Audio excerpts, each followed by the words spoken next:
बोलिए प्रेम से भगवान सत्यनारायण की जय। पुरा काल में सौनक आदि ऋषि नैमिषारण्य स्थित महर्षि सूत के आश्रम में पहुंचे। ऋषिगण महर्षि सूत से प्रश्न करते हैं कि लौकिक कष्ट मुक्ति, सांसारिक सुख वृद्धि और परलौकिक लक्ष्य की सिद्धि के लिए सरल उपाय क्या है। महर्षि सूत सौनक आदि ऋषियों को बताते हैं कि ऐसा ही प्रश्न नारद जी ने भगवान विष्णु से किया था और भगवान विष्णु ने नारद जी को बताया था कि लौकिक क्लेश मुक्ति, सांसारिक सुख समृद्धि एवं पारलौकिक लक्ष्य सिद्धि के लिए एक ही राजमार्ग है और वह है सत्यनारायण व्रत। भगवान सत्यनारायण का अर्थ है सत्याचरण, सत्याग्रह, सत्यनिष्ठा। संसार में सुख वृद्धि की प्राप्ति और सत्याचरण द्वारा ही संभव है। सत्य ही ईश्वर है। सत्याचरण का अर्थ है ईश्वर आराधना, भगवत पूजा। सूत जी कहते हैं कि नारद जी भगवान श्री विष्णु के पास जाकर उनकी स्तुति करते हैं।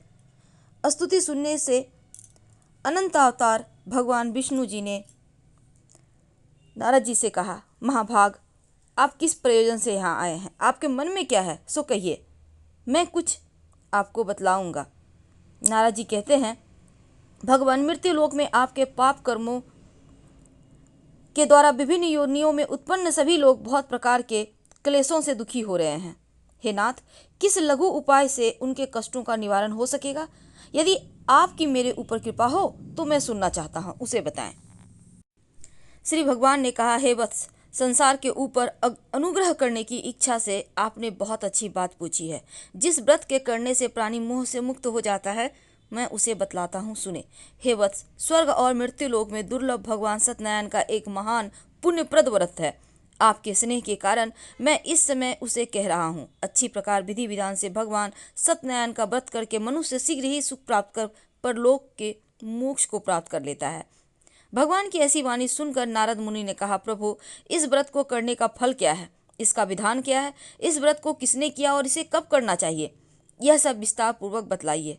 तब भगवान कहते हैं कि यह सत्यनारायण व्रत दुख, शोक आदि का शमन करने वाला, धन वैभव का वृद्धि करने वाला, सौभाग्य संतान देने वाला और सर्वत्र विजय प्रदान करने वाला है। जिस भी किसी व्यक्ति ने भक्ति श्रद्धा भाव से होकर मनुष्य, ब्राह्मणों और बांधवों के साथ धर्म में तत्पर होकर शाम के वक्त भगवान सत्यनारायण की पूजा करे, नैवेद्य के रूप में भोजन आदि पदार्थ का सवाया मात्रा में भक्ति पूर्वक अर्पित करना चाहिए। केले का फल, घी, दूध, गेहूं का चूर्ण, गेहूं के चूर्ण के अलावा साठी चावल का चूर्ण, शक्कर, गुड़, यह सब भक्ष्य सामग्री सवाया मात्र में एकत्र कर निवेदित करना चाहिए। बंधु बांधवों के साथ भगवान श्री सत्यनारायण की कथा सुनकर ब्राह्मणों को दक्षिणा देनी चाहिए और ब्राह्मण को भोजन कराना चाहिए। भक्ति पूर्वक प्रसाद ग्रहण करके नृत्य गीत का आयोजन करें और तदंतर भगवान सत्यनारायण का स्मरण करते हुए अपने घर जाना चाहिए। ऐसा करने से मनुष्य को अभिलाषा अवश्य पूर्ण होती है और कलयुग में पृथ्वी लोक में यह सबसे छोटा किंतु सरल बहुत अच्छा उपाय है। दूसरा अध्याय। श्री सूत जी कहते हैं, हे द्विजो, अब मैं पुनः पूर्व काल में जिसने इस सत्यनारायण व्रत को किया था उसे भली भांति विस्तार पूर्वक कहूंगा। रमणीय काशी नगर नामक नगर में कोई अत्यंत निर्धन ब्राह्मण रहता था। भूख और प्यास से व्याकुल होकर वह प्रतिदिन पृथ्वी पर भटकता रहता था। ब्राह्मण की जो प्रिय भगवान उसे दुखी ब्राह्मण को देखकर वृद्ध ब्राह्मण का रूप धारण कर उस द्विज से आदर पूर्वक पूछा, हे विप्र, प्रतिदिन अत्यंत दुखी होकर तुम किस लिए पृथ्वी पर भ्रमण करते हो? हे द्विज श्रेष्ठों, यह सब बतलाओ, मैं सुनना चाहता हूँ। ब्राह्मण कहता है, प्रभो, मैं अनंत दरिद्र ब्राह्मण हूँ, भिक्षा के लिए पृथ्वी पर घूमा करता हूँ। यदि मेरी इस दरिद्रता को दूर करने का आप कोई उपाय जानते हो तो कृपा पूर्वक बतलाइए। वृद्ध ब्राह्मण कहते हैं, हे ब्राह्मण देव, सत्यनारायण भगवान विष्णु अभीष्ट फल देने वाले हैं। हे विप्र, तुम उनका उत्तम व्रत करो जिसको करने से मनुष्य सभी दुखों से मुक्त हो जाता है। व्रत के विधान को भी ब्राह्मण से यत्न पूर्वक कहकर वृद्ध ब्राह्मण रूपधारी भगवान विष्णु वहीं पर अंतर ध्यान हो गए। वृद्ध ब्राह्मण ने जैसा कहा उस व्रत को उसी प्रकार वैसे ही करूंगा। यह सोचते हुए ब्राह्मण को रात में नींद नहीं आई। अगले दिन प्रातः काल उठकर सत्यनारायण का व्रत करूंगा ऐसा संकल्प करो ब्राह्मण भिक्षा के लिए चल पड़ा। उस दिन ब्राह्मण को भिक्षा में बहुत सा धन प्राप्त हुआ। उसी धन से उसने बंधु बांधव के साथ भगवान सत्यनारायण का व्रत किया। इस व्रत के प्रभाव से श्रेष्ठ ब्राह्मण सभी दुखों से मुक्त होकर समस्त संपत्तियों से संपन्न हो गया और उस दिन से लेकर प्रत्येक महीने उसने यह व्रत किया। इस प्रकार भगवान सत्यनारायण के इस व्रत को करके वह श्रेष्ठ ब्राह्मण सभी पापों से मुक्त हो गया और उसने दुर्भक्ष मोक्ष भक्ष को प्राप्त किया। हे विप्र, पृथ्वी पर जब भी कोई मनुष्य श्री सत्यनारायण व्रत का कथा करेगा, पढ़ेगा, सुनेगा, उसी समय उसका समस्त दुख नष्ट हो जाएगा। हे ब्राह्मणों, इस प्रकार भगवान नारायण ने महात्मा नारद जी से जो कुछ कहा मैं आप सबको कह चुका, अब मैं क्या कहूँ। हे मुने, इस पृथ्वी पर उस ब्राह्मण से सुने हुए इस व्रत को किसने किया, हम सब सुनना चाहते हैं। उस व्रत पर हमारी श्रद्धा हो रही है। तब सूत जी कहते हैं, मुनियों, पृथ्वी पर जिसने यह व्रत किया उसे आप लोग सुने। एक बार वह द्विजश्रेष्ठ अपनी धन संपत्ति के अनुसार बंधु बांधव परिवारजनों के साथ व्रत करने के लिए उद्यत हुआ। इसी बीच एक लकड़हारा वहां आया और लकड़ी बाहर रखकर उस ब्राह्मण के घर गया। प्यास से व्याकुल उस ब्राह्मण का व्रत करता हुआ देखकर प्रणाम करके उनसे बोला, प्रभु, यह आप क्या कर रहे हैं? इसके करने से किस प्रकार की फल प्राप्ति होती है, विस्तार पूर्वक मुझसे कहिए। विप्र ने कहा, यह सत्यनारायण का भगवान का व्रत है जो सभी मनोरथों को प्रदान करने वाला है और उसी के प्रभाव से मुझे यह सब महान धन धान्य प्राप्त हुआ है। जल पीकर प्रसाद ग्रहण करके वह नगर चला गया। भगवान सत्यनारायण देव के लिए मन में ऐसा सोचने लगा कि आज लकड़ी बेचने से जो धन प्राप्त होगा उसी धन से भगवान सत्यनारायण का श्रेष्ठ व्रत करूंगा। इस प्रकार मन में चिंतन करता हुआ लकड़ी को मस्तक पर रखकर वह सुंदर नगर में गया जहाँ धन धान्य से संपन्न लोग रहते थे और उसने उस दिन लकड़ी का दुगुना मूल्य प्राप्त किया। इसके बाद प्रसन्न हृदय से वह पके हुए केले का फल, शर्करा, घी, दूध, गेहूं का चूर्ण सवाया मात्रा में लेकर घर आया। बंधु बांधव को बुलाकर विधि विधान से भगवान श्री सत्यनारायण का व्रत किया। उस व्रत के प्रभाव से धन पुत्र से संपन्न हो गया। इस लोक में अनेक सुख का उपभोग कर अनंतपुर में सत्यपुर अर्थात बैकुंठपुर चला गया। तीसरा अध्याय। श्री सुत जी कहते हैं, श्रेष्ठ मुनियों, अब मैं पुनः आगे की कथा कहूंगा, आप लोग सुने। प्राचीन काल में उल्का मुख नाम का एक राजा था। वह जितेंद्रिय, सत्यवादी, अत्यंत बुद्धिमान, वह विद्वान राजा प्रतिदिन देवालय जाता, ब्राह्मणों को धन देकर संतुष्ट करता और कमल के समान मुख वाली उसकी धर्मपत्नी शील, विनय, सौंदर्य आदि गुणों से संपन्न पति पारायण थी। राजा एक दिन अपनी धर्मपत्नी के साथ भद्रशिला नदी के तट पर श्री सत्यनारायण व्रत कर रहा था। उसी समय व्यापार के लिए अनेक प्रकार की पुष्कल धनराशि से संपन्न एक साधु नाम का बनिया वहां आया। भद्रशिला नदी के तट पर नाव को स्थापित कर वह राजा के समीप गया और राजा को उस व्रत में दीक्षित देखकर विनय पूर्वक पूछने लगा। साधु ने कहा, राजन, आप भक्ति युक्त चित्त से यह क्या कर रहे हैं? कृपा करके मुझे बतलाइए, मैं सुनना चाहता हूँ। तब राजा कहते हैं कि साधो, पुत्र आदि की प्राप्ति की कामना से अपने बंधु बांधव के साथ मैं अतुल तेज संपन्न भगवान विष्णु का पूजन और व्रत कर रहा हूँ। राजा की बात सुनकर साधु ने आनंद पूर्वक कहा, राजन, इस विषय में आप मुझे सब कुछ विस्तार से बतलाइए। आपके कथानुसार मैं व्रत और पूजन करूंगा। मुझे भी संतति नहीं है, इससे अवश्य ही संतति की प्राप्ति होगी। ऐसा विचार कर वह व्यापार से निवृत्त हो आनंद पूर्वक अपने घर आया। उसने अपनी भार्या से संतति प्रदान करने वाले इस सत्यव्रत को विस्तार पूर्वक बताया। जब मुझे संतति प्राप्त होगी तब मैं इस व्रत को करूंगा। इस प्रकार उस साधु ने अपनी भार्या लीलावती से कहा। एक दिन उसकी लीलावती नाम की सती साध्वी भार्या पति के साथ आनंद चित्त से ऋतुकालीन धर्माचरण में प्रवृत्त हुई और भगवान श्री सत्यनारायण की कृपा से उसकी वह भार्या गर्भिणी हुई। 10वें महीने में उसने कन्या रत्न की प्राप्ति हुई और वह शुक्ल पक्ष के चंद्रमा की भांति दिन प्रतिदिन बढ़ने लगी। उस कन्या का कलावती नाम रखा गया। इसके बाद एक दिन कलावती ने अपने स्वामी से मधुर वाणी में कहा, आप पूर्व में लीलावती ने कहा कि संकल्पित श्री सत्यनारायण व्रत को क्यों नहीं कर रहे हैं जो आपने कहा था कि मैं करूंगा। साधु बोला, विप्रे, इसके विवाह के समय व्रत करूंगा। इस प्रकार अपनी पत्नी को भली भांति आश्वस्त कर वह व्यापार करने लगा और एक बार वह व्यापार करने के लिए नगर की ओर गया। इधर कन्या कलावती पिता के घर में बढ़ने लगी। तदंतर धर्मज्ञ साधु ने नगर में सखियों के साथ क्रीड़ा करती हुई अपना कन्या को देखकर विवाह के योग्य देखकर मन में ये विचार किया कि विवाह के लिए श्रेष्ठ वर का अन्वेषण करना होगा। ऐसा कहकर वह दूत को शीघ्र ही भेज दिया। उसकी आज्ञा प्राप्त कर दूत कांचन नामक नगर में गया और वहां एक वणिक नाम का पुत्र ले आया। वणिक का उस साधु ने उस वणिक के पुत्र को सुंदर और गुणों से संपन्न देखकर अपनी जाति के लोगों और बंधु बांधवों के साथ संतुष्ट चित्त होकर विधि विधान से वणिक पुत्र के हाथ में कन्या का दान कर दिया। उसमें वह साधु बन या दुर्भाग्यवश भगवान का यह उत्तम व्रत करना भूल गया। पूर्व संकल्प के अनुसार विवाह के समय में व्रत न करने के कारण भगवान उस पर रुष्ट हो गए हैं। कुछ समय के पश्चात वह अपने व्यापार कर्म में कुशल व साधु बनिया काल की प्रेरणा से अपने दामाद के साथ व्यापार करने के लिए समुद्र के समीप स्थित रत्नासुर नामक सुंदर नगर को गया। श्री संपन्न दामाद के साथ वह व्यापार करने लगा। इसके बाद दोनों राजा चंद्र केतु के रमणीय नगर में गए। उसी समय भगवान श्री सत्यनारायण ने उसे भ्रष्ट प्रतिज्ञ देखकर इसे दारुण, कठिन और महान दुख प्राप्त होगा यह श्राप दे दिया। एक दिन एक चोर राजा चंद्रकेतु के धन को चुराकर वहीं आया जहां दोनों वणिक स्थित थे, और वह अपने पीछे दौड़ते हुए दूतों को देखकर भयचित्त होकर धन वहीं छोड़कर कहीं छिप गया। राजा के दूत वहां आ गए और वह साधु वणिक था वहां पर, और राजा के धन को देखकर उस दूत ने दोनों वणिक पुत्रों को बांध कर ले गया और हर्षपूर्वक दौड़ते हुए राजा से कहा, प्रभु हम 2 चोर पकड़ लाए हैं, इन्हें देखकर आप आज्ञा दें। राजा की आज्ञा से दोनों शीघ्र ही दृढ़तापूर्वक बांधकर बिना विचार किए महान कारागार में डाल दिए गए। भगवान सत्यदेव की माया से किसी ने उन दोनों की बात नहीं सुनी और राजा चंद्रकेतु ने उन दोनों का धन भी ले लिया। भगवान के श्राप से वणिक के घर में उसकी भार्या भी अत्यंत दुखित हो गई। उसके घर में सारा का सारा जो धन था वह चोर चुरा लिया, और लीलावती शारीरिक मानसिक पीड़ाओं से युक्त भूख और प्यास से दुखी हो अन्न की चिंता से दर दर भटकने लगी। कलावती कन्या भी भोजन के लिए इधर उधर प्रतिदिन घूमने लगी। एक दिन भूख से पीड़ित कलावती एक ब्राह्मण के घर गई। वहां जाकर उसने श्री सत्यनारायण का व्रत पूजन को देखा और वहां बैठकर उसने कथा सुनी, वरदान मांगा। इसके बाद प्रसाद ग्रहण करके वह कुछ रात में घर ले आई।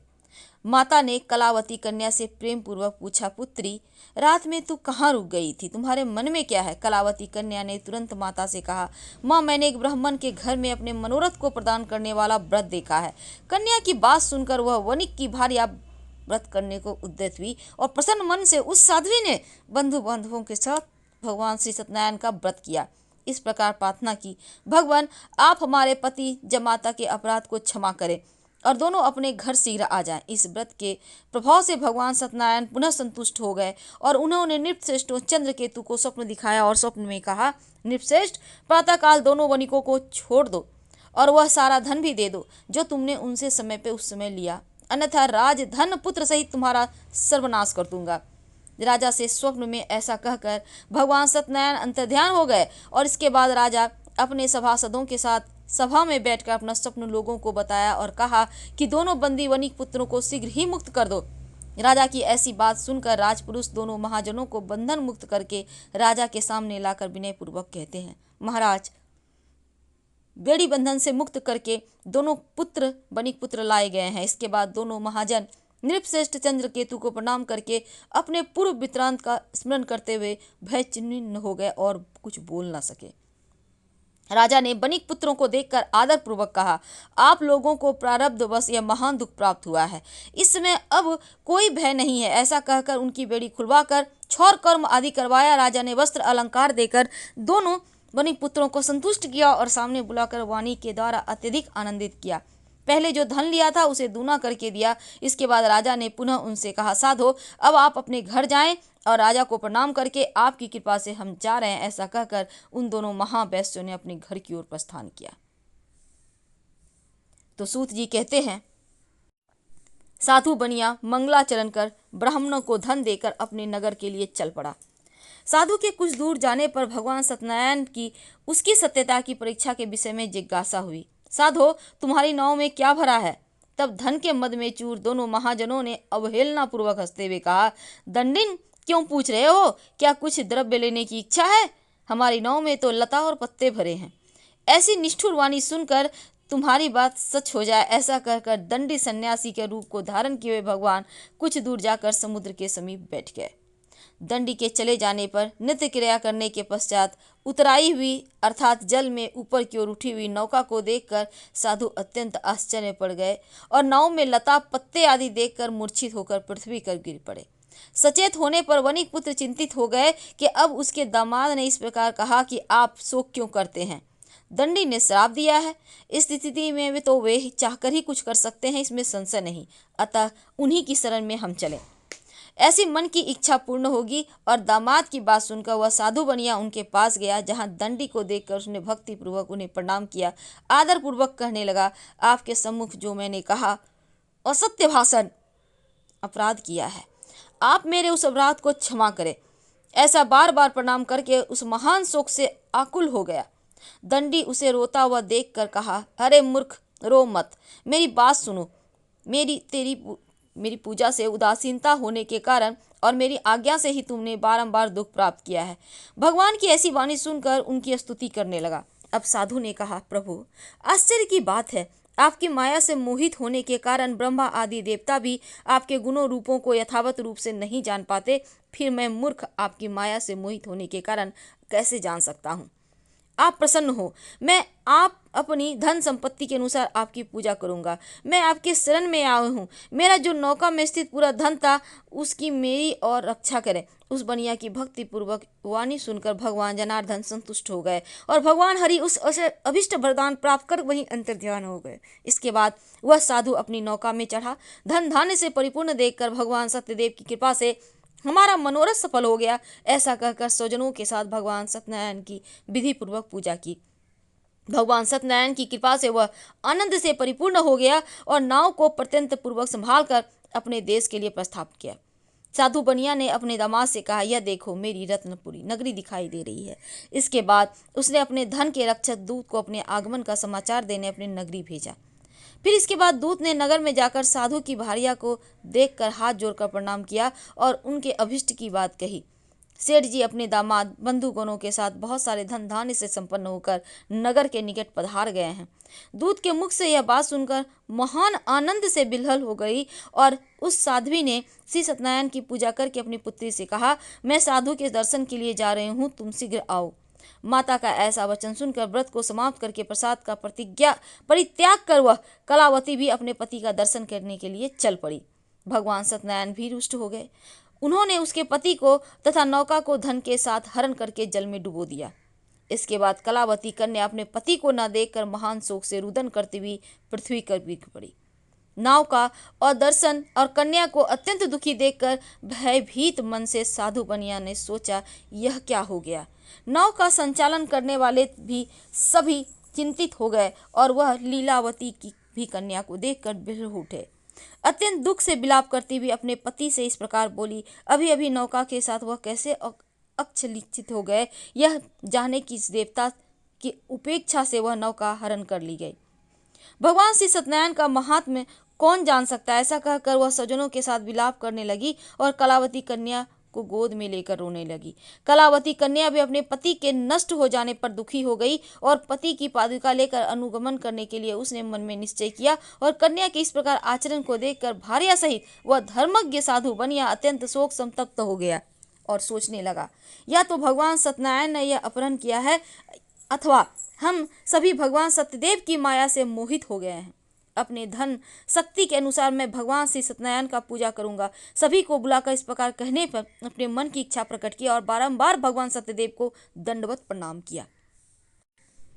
इससे दिनों के परिपालक भगवान सत्यदेव प्रसन्न हो गए और भक्त वत्सल भगवान ने कृपा पूर्वक कहा कि तुम्हारी कन्या प्रसाद छोड़कर अपने पति को देखने चली आई। निश्चय ही इस कारण उसका पति अदृश्य हो गया। यदि घर जाकर प्रसाद ग्रहण करे तो पुनः आए तो फिर वो अपने पति को प्राप्त कर लेगी। तो साधु बनिया तुम्हारी पुत्री पति को प्राप्त करेगी, संशय नहीं है इसमें। कन्या कलावती भी आकाश मंडल से ऐसी वाणी सुनकर शीघ्र ही घर दौड़ी गई और प्रसाद ग्रहण किया। पुनः आकर स्वजनों और अपने पति को देखा। अब कलावती ने पति से कहा कि अब घर चलें, विलंब क्यों कर रहे हैं। कन्या की बात सुनकर वनिक पुत्र संतुष्ट हो गया और विधि विधान से भगवान सत्यनारायण की पूजन करके धन और बंधु बांधव के साथ अपने घर गया। तदंतर पूर्णिमा संक्रांति पर्वों पर भगवान सत्यनारायण की पूजन करते हुए इस लोक में सुख भोग कर अंत में वह सत्यपुर वैकुंठ लोक में चला गया। बोलिए प्रेम से सत्यनारायण भगवान की जय। हर हर महादेव।